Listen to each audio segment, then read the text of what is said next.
Je suis Salimata Thiam, je suis la chargée de programme principal genre au centre de la CEDEAO pour le développement du genre, basé ici à Dakar. Le projet 50 millions de femmes ont la parole est une initiative mise en œuvre sur le continent africain à travers 3 communautés économiques régionales que sont COMESA, EAC et la CEDEAO, la commission de la CEDEAO. La première phase a démarré en 2017. De 2017 à maintenant, la plateforme a enregistré plusieurs acquis. Aujourd'hui, nous sommes à plus de 400 000 inscrits sur la plateforme.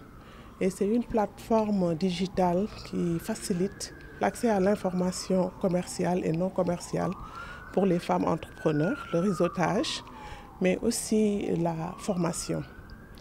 Lors de la première phase, du côté de la CEDEAO, on a réussi à installer des équipes pays dans les 15 pays membres de la CEDEAO qui ont aujourd'hui apporté des résultats satisfaisants sur la mise en œuvre de la plateforme parce que ça a facilité le réseautage entre beaucoup de groupes de femmes entrepreneurs.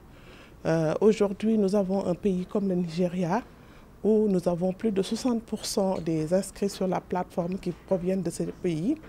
Nous nous sommes réunis aujourd'hui ici au Sénégal pour rencontrer les bénéficiaires du programme pour partager leur expérience sur l'utilisation de la plateforme, mais aussi partager avec nous les défis auxquels elles ont eu à faire face en utilisant la plateforme. Ce qu'on a constaté, c'est que la plateforme a facilité les interactions, leur a aussi permis d'avoir des informations sur les plateformes digitales qui existent au niveau de la région en matière de e-commerce.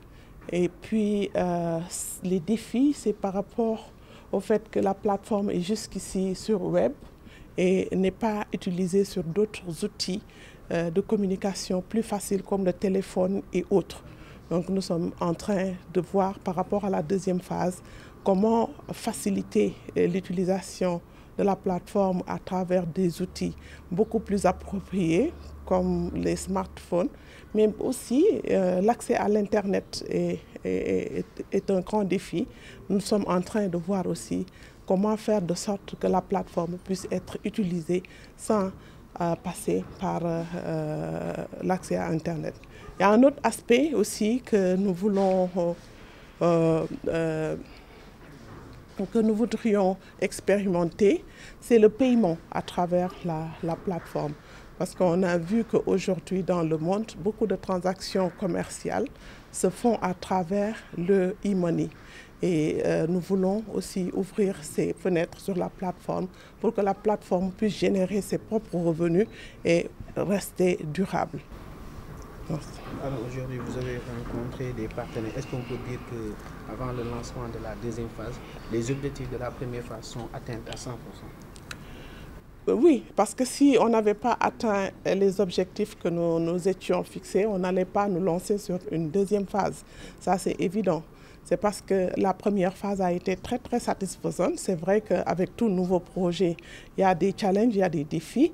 Mais avec cette deuxième phase, en tout cas, nous espérons pouvoir lever tous ces obstacles et rendre encore plus performante cette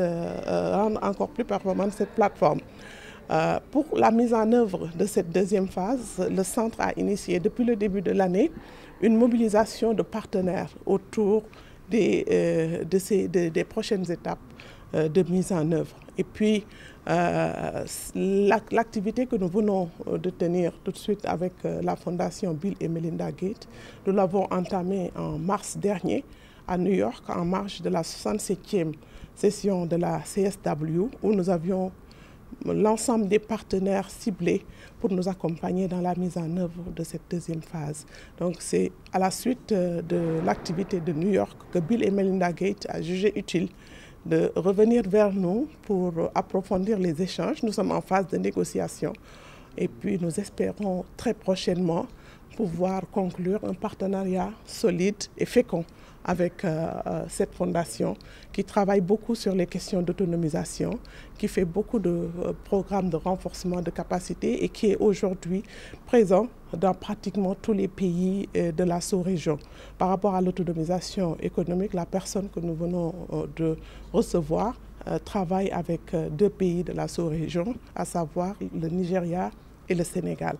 Nous comptons beaucoup sur ce partenariat-là pour déjà capitaliser sur leur expérience en matière de transfert de compétences, mais aussi en matière d'accompagnement en ressources aussi bien humaines que financières.